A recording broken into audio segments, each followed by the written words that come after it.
अस्सलाम वालेकुम, welcome to the programming fundamental course. Last time हम ऑपरेटर्स की बात कर रहे थे और हमने देखा था कि हमारे पास तीन तरह के ऑपरेटर्स होते हैं, मैथमेटिकल ऑपरेटर्स, रिलेशनल ऑपरेटर्स और logical operators. Mathematical operators use होते हैं मैथमेटिकल ऑपरेशन परफॉर्म करने के लिए। आपके रिलेशनल ऑपरेटर्स क्या करते हैं, वो रिलेशन बिल्ड करते हैं, कंडीशंस बनाते हैं। तो रिलेशनल ऑपरेटर की को यूज़ करते हुए हम कंडीशंस बिल्ड करते हैं। फिर आपके पास मल्टीपल कंडीशंस अगर होंगी तो आपको उनको ज्वाइन करना पड़ेगा। उनको ज्वाइन करने के लिए हम यूज़ करेंगे लॉजिकल ऑपरेटर्स। और लॉजिकल ऑपरेटर्स हमने देखा था तीन तरह के ऑपरेटर्स होते हैं, एंड, और नॉट। और एंड में हमने ये देखा था कि तमाम कंडीशन ट्रू होगी तो आंसर ट्रू होगा, अदरवाइज फॉल्स। और में हमने देखा था कि तमाम कंडीशंस फॉल्स होंगी तो आंसर फॉल्स, अदरवाइज ट्रू। और नॉट में हमने क्या देखा था कि जो भी आपकी कंडीशन है ये उसको उल्ट कर देगा। ये आपका यूनरी ऑपरेटर होता है, यानी कि इसका ये एक अपोनेंट पे अप्लाई होता है। यहाँ पे सिर्फ एक कंडीशन है एक्स की, इस पे अप्लाई होगा और उसको वो उल्ट कर देगा। यहाँ पे देखें दो आपके पास कंडीशंस हैं, एक्स और वाई, इन दोनों पे अप्लाई होगा और आपके पास एक रिजल्ट आएगा। ऐसे ऑपरेटर्स जो एक से ज़्यादा वैल्यूज देते हैं इनको कहते हैं बाइनरी ऑपरेटर्स, और ऐसे ऑपरेटर्स जो एक ही वैल्यू पे अप्लाई किए जाते हैं उन्हें कहते हैं यूनरी ऑपरेटर। तो नॉट के लिए आपके पास एक इनपुट होती है, एंड और नॉट के लिए आपके पास एक से ज़्यादा इनपुट्स होती हैं, राइट। और यहाँ पे हमने कुछ कंडीशन बना के देखी थी। पासपोर्ट टाइप यूएसए हो, ये एक कंडीशन है, इक्वालिटी का रिलेशन ऑपरेटर यूज़ हो रहा है। यहाँ पे आप रिलेशन ऑपरेटर यूज़ करें ग्रेटर देन इक्वल का, लेस देन इक्वल का, और सो ऑन सो फोर्थ। तो आज हम बात करेंगे इन कंडीशंस को C++ में कैसे यूज़ किया जाएगा और उन्हें यूज़ करने के लिए हम कौन से डिसीजन मेकिंग स्टेटमेंट को यूज़ करते हैं। आल दो हमारे लास्ट लेक्चर के में हमने ये देखा था किस तरह से हम कंडीशंस को अप्लाई कर सकते हैं without using decision making statements. लेकिन आज हम फॉर्मली जो सी ने आपको एक कैपेबिलिटी प्रोवाइड की है कि आप इसकी एक स्टेटमेंट को यूज़ करते हुए डिसीजंस करवा सकते हैं, हम उन स्टेटमेंट्स को देखेंगे। ये एक्चुअली तीन तरह की स्टेटमेंट होती हैं C++ जो आपको प्रोवाइड करती है। उसमें पहली होती है इफ़ एल्स स्टेटमेंट, उसके बाद आपके पास स्विच स्टेटमेंट है और टर्नरी ऑपरेटर है। तो आज हम जिसकी बात करेंगे वो है इफ़ एल्स स्टेटमेंट। आपको पता है कंडीशंस का आंसर क्या होता है, या तो ट्रू होता है या फॉल्स होता है। अगर इफ़ ट्रू आंसर करेगी तो आपने कुछ प्रिंट करवाना होता है, और अगर इफ़ फॉल्स, और अगर आपकी कंडीशन जो है वो फॉल्स आंसर करेगी तो उसके केस आपने कुछ और एक्शन लेना होता है। फॉर एग्जांपल लास्ट टाइम हमने एग्जांपल देखी थी इवन और ऑड की। हमारी कंडीशंस क्या थी कि हम अपने नंबर को ट्रू से उसका मॉड लेते हैं और चेक करते हैं रिमाइंडर। अगर रिमाइंडर 0 है हम कहते थे ये इवन है, और अगर वो 0 नहीं है हम कहते थे वो ऑड है। इस तरह से एक और एग्जांपल देखते हैं कि हमारे पास अगर जीपीए जो है वो ग्रेटर देन 2 है तो हमें क्या करना है, डिग्री को अवार्ड करना है। और अगर जीपीए जो है वो 2 से लेस है तो डिग्री अवार्ड नहीं होगी। इस केस में क्या चाहिए, इम्प्रूवमेंट चाहिए, राइट। तो आप कंडीशन देख सकते हैं GP greater than equal to 2 meaning that award degree. और अगर वो इस कंडीशन ट्रू नहीं होती तो कुछ काम परफॉर्म करना पड़ेगा। तो हम इफ का सिंटैक्स देख लेते हैं। इफ में क्या करना पड़ेगा, आप इफ का कीवर्ड यूज करेंगे आई एफ, ब्रैकेट में आप देंगे कंडीशन। कंडीशन के बाद आप देखिए आपके पास कर्ली ब्रैकेट स्टार्ट हो रही है और कर्ली ब्रैकेट एंड हो रही है। अगर तो ये कंडीशन ट्रू होगी तो इसके बाद वाला जो ब्लॉक है वो एग्जीक्यूट होगा। ब्लॉक मीनिंग कर्ली ब्रैकेट का स्टार्ट होना और कर्ली ब्रैकेट का एंड होना, हम सी में इसको ब्लॉक कहते हैं। तो आपके इस ब्लॉक में जो भी स्टेटमेंट लिखी होंगी, वो चाहे एक स्टेटमेंट हो, चाहे 10 हो, चाहे 100 स्टेटमेंट्स हो, वो तमाम की तमाम एग्जीक्यूट होंगी अगर इस कंडीशन का आंसर ट्रू होगा। लास्ट लेक्चर हम देखा था कि कंडीशंस का आंसर या तो ट्रू हो सकता है या फॉल्स हो सकता है। अगर ट्रू है तो ट्रू के केस में ट्रू वाला ब्लॉक एग्जीक्यूट होगा, और अगर ये कंडीशन फॉल्स हो जाती है तो वो इस पॉइंट से जंप करेगा और सीधा एल्स के पास आ जाएगा। और एल्स के पास जो भी लिखा होगा, उसके ब्लॉक में जो भी स्टेटमेंट लिखी होंगी, वो तमाम की तमाम स्टेटमेंट एग्जीक्यूट हो जाएंगी। तो आप कीवर्ड यूज करेंगे इफ, उसके बाद देंगे कंडीशन ब्रैकेट के अंदर, फिर उसके बाद अपना ब्लॉक बनाएंगे जो इसके ट्रू होने पे एग्जीक्यूट करवाना है आपने, और उसके बाद एल्स लिखेंगे और वो ब्लॉक लिखेंगे जो आपने इसके फॉल्स होने पे एग्जीक्यूट करवाना है। एक बात याद रखिएगा, ये जो एल्स वाला पार्ट है ये ऑप्शनल है। अगर आप इसको नहीं भी यूज करेंगे नो प्रॉब्लम, किसी तरह का प्रोग्राम पे फर्क नहीं पड़ने वाला। एल्स आप वहाँ यूज़ करते हैं जहाँ आपके पास कंडीशंस के फॉल्स होने पे कुछ एक्शन परफॉर्म करवाना होते हैं।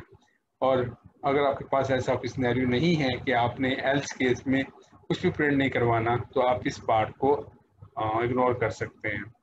इस तरह से ये जो कर्ली ब्रैकेट है, कर्ली ब्रैकेट ब्लॉक बनाने के लिए यूज़ होते हैं। तो ये भी आपके पास उस वक्त यूज़ किए जाते हैं जब आपके पास स्टेटमेंट एक से ज़्यादा हो। अगर आपके पास एक स्टेटमेंट है तो आप कर्ली ब्रैकेट के बगैर भी काम चला सकते हैं।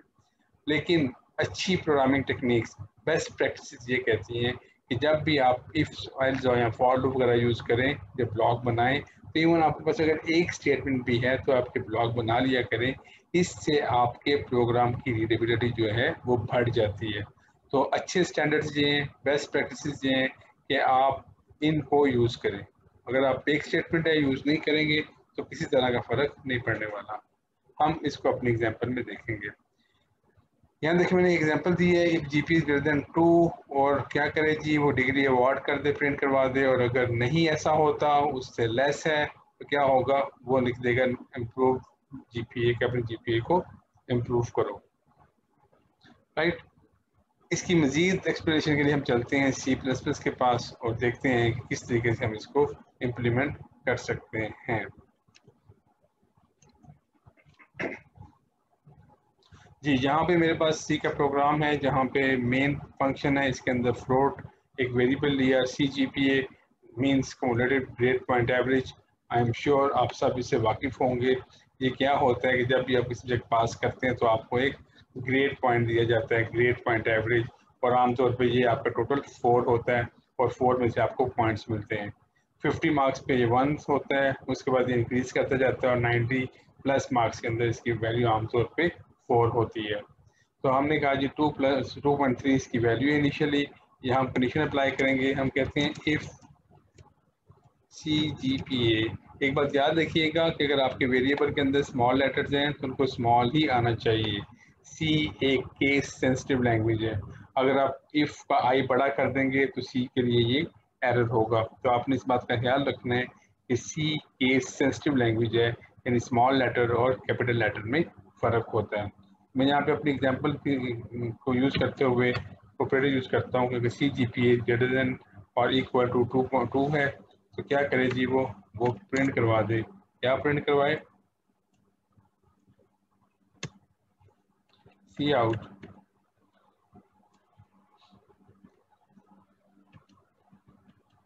अवार्ड डिग्री, राइट, और यहाँ पे हैंडल करवा लेते हैं इस तरह से। अगर ओके, अभी मैं एल्स पार्ट नहीं देता, सिर्फ आप बताने के लिए कि एल्स के बगैर भी आपका प्रोग्राम जो है वो सक्सेसफुली एग्जीक्यूट हो जाएगा।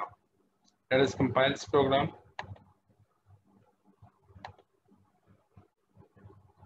Right, award degree. और अगर मैं इसकी वैल्यू कम कर देता हूँ, फॉर एग्जांपल मैं करता हूँ 1.3, अब इस केस में क्या होगा, दोबारा इसको एग्जीक्यूट करते हैं, let us see what happens. उसने कुछ भी प्रिंट नहीं करवाया।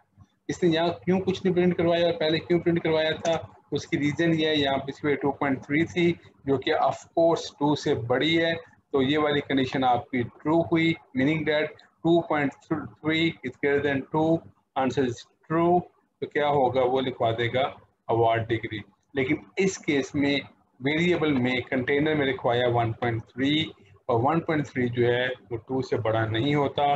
ये कंडीशन फॉल्स होगी तो वो इसके बाद आने वाले पूरे ब्लॉक को इग्नोर करेगा, क्योंकि ये वाला ब्लॉक सिर्फ उस वक्त चलेगा जब ये कंडीशन ट्रू होगी। तो ये कंडीशन ट्रू नहीं है, वो इससे बाहर आ जाएगा, और उसने इसके बाद कोई स्टेटमेंट नहीं थी, इसलिए उसने कुछ भी प्रिंट नहीं करवाया। लेकिन अगर हम चाहें कि कंडीशन के फॉल्स होने पर हम कुछ प्रिंट करवाना है तो हम इसका ऐड करेंगे एल्स पार्ट। और एल्स पार्ट को कैसे ऐड करते हैं, आप लिखते हैं एल्स, और एल्स के अंदर आप इसका ब्लॉक बना के लिख देते हैं see out improve your GPA, right, और यहाँ पे साथ में एंडर भी दे देते हैं।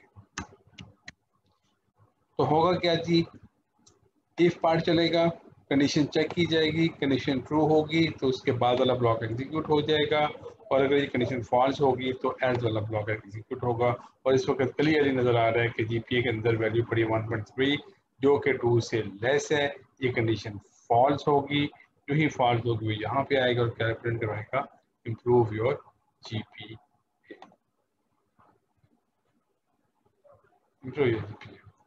राइट। जी, अब हम क्या करते हैं कि एक स्ट्रिंग टाइप का वेरिएबल लेते हैं और उस पर इफ कंडीशन को अप्लाई करते हैं। लेट्स से मेरी स्ट्रिंग टाइप का वेरिएबल है, उसका नाम है नेम, और उसमें रखवा लेता हूँ टेस्ट एज अ नेम। और उसके बाद मैं एक और वेरिएबल लेता हूँ स्ट्रिंग टाइप का, उसको रखता हूँ मैं जेंडर, और उसमें रखवा लेता हूँ लेट्स से मेल। अब मैं करना ये चाह रहा हूँ कि जब जेंडर के अंदर मेल आए तो वो लिख दे मिस्टर टेस्ट, और अगर फीमेल आए तो वो लिख दे मिस टेस्ट। तो अभी मैं सिर्फ एक आपको सिंपल इफ सिखा रहा हूँ, मैं नेस्टेड इफ में नहीं जा रहा। मैं सिंपल इफ एल्स का स्ट्रक्चर यूज करूंगा और मैं कहूंगा कि अगर मेरे वेरिएबल के अंदर, वो वेरिएबल कौन सा है, जेंडर, उसके अंदर क्या पड़ा हुआ है, उसके अंदर मेल पड़ा हुआ है, तो वो क्या करे, वो उसको एज अ मिस्टर लिखवा दे। और मिस्टर लिखवाने के लिए क्या करना पड़ेगा, उसको सी आउट करवाना पड़ेगा। सी आउट क्या करे जी, मिस्टर, मिस्टर, और उसके बाद उसका नाम प्रिंट करवा दे जो कि कंटेनर में पड़ा हुआ है, नेम के कंटेनर में। और फिर क्या करवाए, वो नेक्स्ट लाइन पे मूव कर जाए। और अगर मेल नहीं है तो इसका मतलब इसके अलावा जो कुछ भी होगा, चाहे वो A B C X Y Z कुछ भी आ रहा है, तो एल्स के केस में क्या करे, वो अज्यूम करे कि ये फीमेल है। तो हम क्या करेंगे, यहाँ पे लिखवा देंगे एल्स के केस में मिस, और यहाँ पे हम लिखवा देंगे उसका नाम, और यहाँ पे हम दे देंगे एंडर, राइट। एक्चुअली हम यहाँ पे फीमेल को भी चेक कर सकते हैं, लेकिन हम इसलिए चेक नहीं कर रहे क्योंकि अभी मैं आपको नेस्टेड इफ नहीं सिखा रहा, सिंपल इफ सिखा रहा हूँ। इफ जिसके अंदर आपके पास एक इफ है और एक एल्स है, तो मेरा इफ का पार्ट है, उसमें आपके पास यहाँ पर ब्लॉक है जो इस कंडीशन के ट्रू होने पे एग्जीक्यूट होगा, और इस कंडीशन के फॉल्स होने पे दूसरे वाला ब्लॉक एग्जीक्यूट होगा। Let us run this program और देखते हैं कि स्क्रीन पे क्या प्रिंट होता है।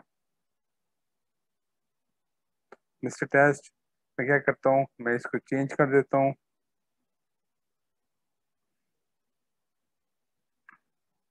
आप रन करेंगे तो क्योंकि इसमें फीमेल आ गया, ये कंडीशन फॉल्स हो जाएगी। जो ही फॉल्स होगी तो वो यहाँ इफ के पास नहीं जाएगा, वो जंप करके एल्स के पास आ जाएगा और इस वाले ब्लॉक को एग्जीक्यूट किया जाएगा। लेट अस रन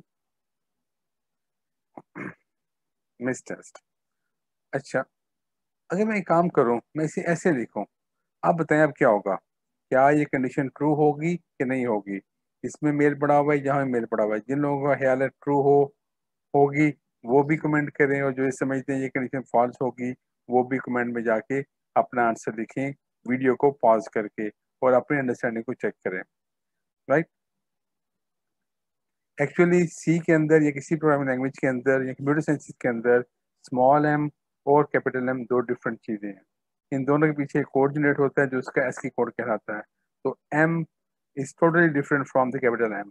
तो स्मॉल एम और कैपिटल एम दोनों बराबर नहीं होते, क्योंकि जेंडर में स्मॉल एम से मेल पड़ा हुआ है, इसलिए मेल कैपिटल एम वाले मेल के इक्वल नहीं होगा, और ये कंडीशन आपकी फॉल्स होगी और वो आ जाएगा इस स्टेट के पास, राइट। एक दफा फिर रन करके देखते हैं क्या लिखा आएगा, मिस टेस्ट। अगर आप चाहते हैं कि आपका प्रोग्राम दोनों तरह के वर्ड्स को चेक करे और दोनों केसेस के अंदर मिस्टर लिखवाए, तो आप क्या करेंगे, अपने वेरिएबल को दोबारा यूज करेंगे और यहाँ पे आपको दोनों कंडीशंस को लिखना पड़ेगा। अब क्योंकि आपके पास दो कंडीशन है, ये एक कंडीशन है और ये दूसरी कंडीशन है, और आपको पता है जब भी दो कंडीशन हो उनको ज्वाइन करने के लिए आपको दरमियान में एक लॉजिकल ऑपरेटर्स चाहिए होता है। तो हम क्या करते हैं, इनको ज्वाइन करने के लिए इनको ब्रैकेट में लिख देते हैं ताकि ये एक कंडीशन बन जाए। और ज्वाइनिंग के लिए हमें क्या करना पड़ेगा, हमें इसके साथ एक लॉजिकल ऑपरेटर यहाँ लगाना पड़ेगा। कौन सा लॉजिकल ऑपरेटर लगाएंगे, जिन लोगों को समझ आ गई है वो कमेंट में लिखें कौन सा लॉजिकल ऑपरेटर होगा, राइट। रिक्वायरमेंट ये है कि इन दोनों में से कोई एक भी ट्रू हो जाए तो ये ट्रू पार्ट चलना चाहिए। जब आपकी किसी भी कंडीशन के ट्रू होने पे आपने नेट रिजल्ट को ट्रू लेना है, यानी एक भी ट्रू आ जाए और आंसर ट्रू लेके आना है, तो आप यूज करेंगे और ऑपरेटर। और के ऑपरेटर को हम कैसे शो करते हैं, डबल पाइप साइन के साथ। अब चाहे कैपिटल एम के साथ मेल लिखा है या स्मॉल एम के साथ मेल लिखा है, आपकी ये कंडीशन ट्रू मानी जाएगी और लिखा जाएगा मिस्टर टेस्ट, राइट। क्योंकि और का ऑपरेटर ये कहता है कि इन तमाम कंडीशन में से एक भी ट्रू होगी, आंसर आपका ट्रू होगा। Let us run it, right, mister test, this is test improve your GPA. ठीक है जी। अब आपने असाइनमेंट बनानी है कि आपने जो रिजल्ट कार्ड जिसको आपने शुरू किया था उसको कंप्लीट करना है। उसमें आपने ग्रेड्स को इफ के साथ लेके आना है और उसके बाद आपने अपने प्रोग्राम के अंदर अपने रिजल्ट कार्ड के अंदर हर एक सब्जेक्ट का जीपीए लिखना है, कैलकुलेट करना है। तो आप कहेंगे अगर जीपीए 90 से ग्रेटर है तो क्या करो, आप जीपीए 4 दे दो। अगर 80 और 90 के दरमियान है तो 3 जीपी दे दो। अगर 70 और 80 के दरमियान है तो 2 दे दो। इसी तरह से आप कह दोगे कि अगर आपका जीपी जो है वो 60% और से लेके 70% के दरमियान है तो क्या करे वो, उसे जीपीए दे दे कौन सा वाला 1।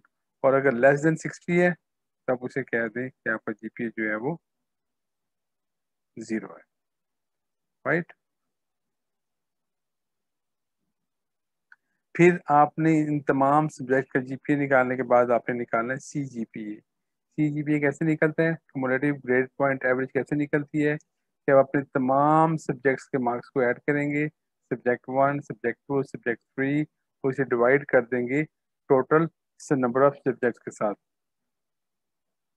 जब आप उसे डिवाइड करेंगे तो आपको मिलेगा सीजीपीए। तो आप रिजल्ट कार्ड को आप इन्हांस करेंगे, उसमें ग्रेड को आप प्रिंट करवाएंगे यूजिंग इफ कंडीशन, और फिर उसके बाद आप उन सब का जीपीए कैलकुलेट करवाएंगे और उसका सीजीपीए भी आप लास्ट पे प्रिंट करवाएंगे। आज के लेक्चर में इतना। नेक्स्ट टाइम देखेंगे नेस्टेड इफ और साथ में स्विच को देखेंगे। मिलते हैं नेक्स्ट लेक्चर में। अल्लाह हाफिज़।